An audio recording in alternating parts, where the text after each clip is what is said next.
Hello guys, ഞാൻ ഹബി, ഞാൻ Badusha. Welcome to HB Reacts.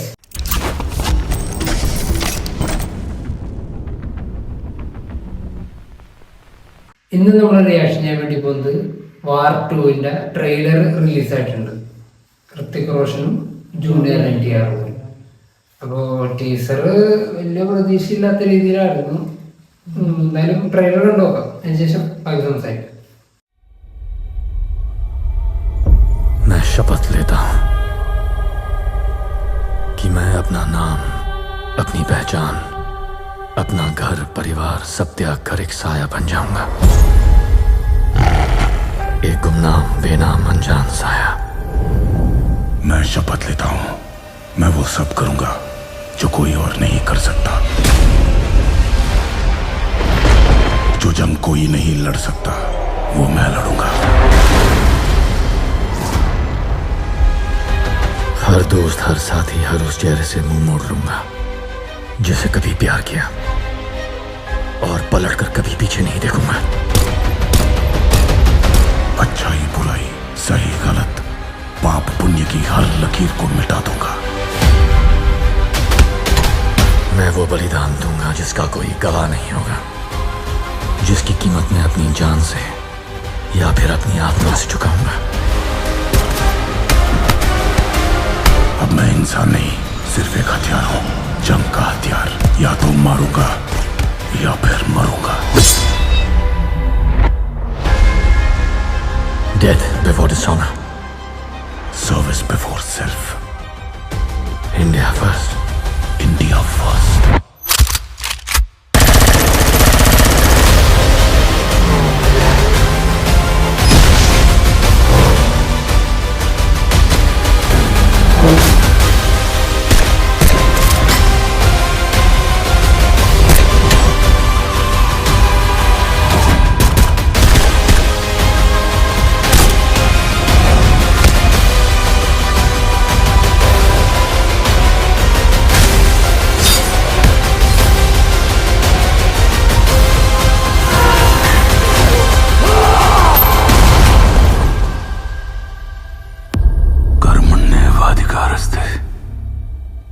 Mahafaleshu Kadachana. He is a soldier. You are a soldier. And this is war.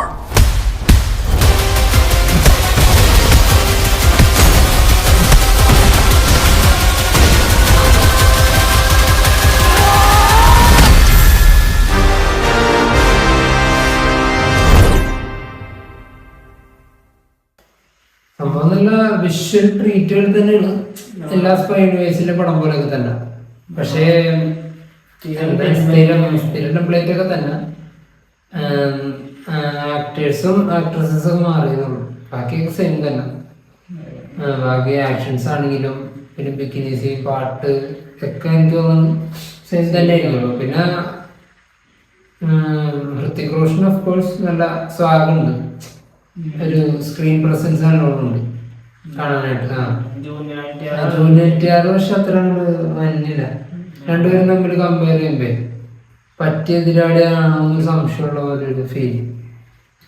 Junior NTR miscast ആവോ എന്നൊരു സംശയമുണ്ട്. പക്ഷെ അവിടെ ആക്ഷനൊക്കെ ചെയ്യില്ലെന്നല്ല, പക്ഷെ എന്തോ ഒരു സ്ക്രീൻ പ്രസൻസിന്റെ ഒരു കുറവ് തോന്നണം ഈ യൂണിവേഴ്സിറ്റി വന്നപ്പോ, സ്പൈ യൂണിവേഴ്സിറ്റി വന്നപ്പോ.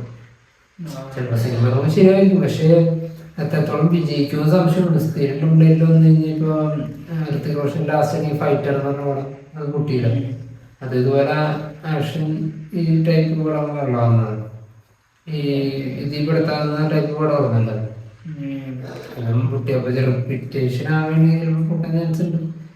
എന്തെങ്കിലും കഥയിലോ ട്വിസ്റ്റിലോ എന്തെങ്കിലും പിടിച്ച് ചേർത്തുവാണെങ്കിൽ ചിലപ്പോൾ കയറി വരുമായിരിക്കും. പക്ഷെ ഇന്ന് August 14 റിലീസ്. പക്ഷെ പ്രശ്നം എന്താണെന്ന് വെച്ചാൽ കൂലിയായിട്ടാണ് ക്ലാഷ്. കൂലി വമ്പൻ ഹൈപ്പിൽ വരുന്ന പടമാണ്. പിന്നെ ട്രെയിലർ അടുത്ത് തന്നെ വരുന്നുണ്ട്. അതിന്റെ ട്രെയിലർ വരുമ്പോ ഏകദേശം ഇപ്പൊ ഒന്നേടെ അപ്ഡേറ്റ് ഒക്കെ വെച്ച് അത്യാവശ്യം ഹൈപ്പ് ഉള്ള സിനിമ ആയതുകൊണ്ട് പാട്ടും കുറച്ച് ഗ്ലിംസ് ഒക്കെ വന്നതോടുകൂടിയും അത്യാവശ്യം ഹൈപ്പ് വന്നിട്ടുണ്ട്. അപ്പൊ ട്രെയിലർ കൂടിയും വന്ന് അതും അടിപൊളിയാണെങ്കിൽ ഹൈപ്പ് പിന്നെയും കൂടും. അപ്പോൾ ക്ലാഷ് കയറും പാർട്ട്. പിന്നെ പടം അത്യാവശ്യം ഒരു ആവറേജ് വന്നാൽ പോലും കൂലി കയറും. പാർട്ടും ആവറേജ് ഒക്കെ ഒന്ന് തീർന്നു ചിലപ്പോൾ അടിയിൽ പോകും. അത് ഹിന്ദി സിനിമക്ക് നല്ല സമയമല്ലല്ലോ കുറേ കാലമായിട്ട്. അപ്പം എന്താണെന്ന് വെച്ച് കഴിഞ്ഞാൽ ക്ലാഷ് ഇത്തിരി പണിയാണ്. മിക്കവാറും കൂലി നോക്കാനാണ് ചാൻസ്. ഇത് റിപ്പീറ്റേറ്റീവ് ആയതുകൊണ്ടൊരു പണിയാണ്. എന്തെങ്കിലും പുതുമകളൊക്കെ കൊണ്ടുവന്നു ഇനിയിപ്പോൾ. അല്ലാണ്ട് പിടിച്ചേക്കാൻ പറ്റില്ല. യൂണിവേഴ്സ് സ്ഥിരം സാധനം തന്നെ കാണിച്ചുകൊണ്ടിരുന്ന നടപടിയാവില്ല. ഈ യൂണിവേഴ്സിലെ മുമ്പത്തെ പടം സൽമാന്റെ അതും പൊട്ടി. ടൈഗർ 3 അല്ലായിരുന്നു. അതും പൊട്ടി.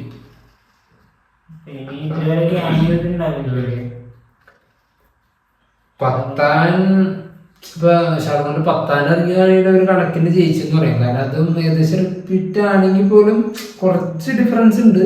പിന്നെ അതുകൊണ്ടാണ് ഷാറുഖ് ഖാന്റെ തിരിച്ചുവരവൂടെ ആയതുകൊണ്ട് അതിൻ്റെ ഒരു ഹൈപ്പ് ഉണ്ടായതുകൊണ്ടും ഓടിയത് പടം. വില്ലനും ജോൺ അബ്രഹാം അടിപൊളിയായിരുന്നു. അതുകൊണ്ടൊക്കെ നല്ല രീതിയിൽ പിടിച്ച്. സ്ക്രിപ്റ്റ് പക്ഷേ പോരായ്മയുണ്ടായിരുന്നു. അതുകൊണ്ട് പിടിച്ചുകൊണ്ട് 1000 കോടി വരെ എത്തി. അപ്പോൾ വിചാരിച്ച് ടൈഗർ ആ രീതിക്കായിരുന്നു. പക്ഷെ ടൈഗർ 3 റിപ്പീറ്റേറ്റീവ് ആയതുകൊണ്ടായി അത് പൊട്ടി. ഇപ്പം എന്തായാലും നോക്കാം. ഇറങ്ങുമ്പോൾ അറിയാം. കാരണം ഇനി പറയുന്നതും പറയാൻ പറ്റില്ല. സ്ക്രിപ്റ്റ് നല്ലതാണെങ്കിൽ ചിലപ്പോൾ പറഞ്ഞൊക്കെ തിരിഞ്ഞു വരാം. എന്തായാലും റിലീസിന് ശേഷം അറിയാം കാര്യങ്ങളൊക്കെ. ഇപ്പൊ വീഡിയോ എൻ്റെ പേര്. അപ്പൊ ഞങ്ങൾ വീഡിയോ എൻ്റെ പേര്. നമുക്ക് അടുത്ത വീഡിയോ കാണാം.